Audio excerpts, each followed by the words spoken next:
Proovi võtmiseks me siis kasutame sellist spetsiaalset proovivõtupumpa, mis pumpab selle vee läbi DNA filtri.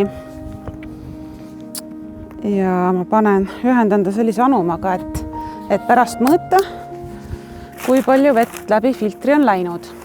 Üks variant on võtta proovist välja absoluutselt kõik liigid, kes oma DNA-d sinna on jätnud.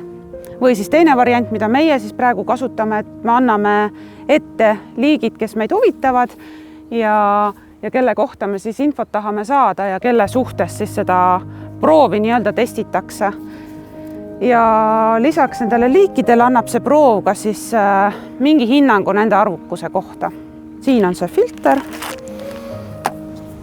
millest see vesi läbi pumbatakse ja mis siis korjab veest välja DNA.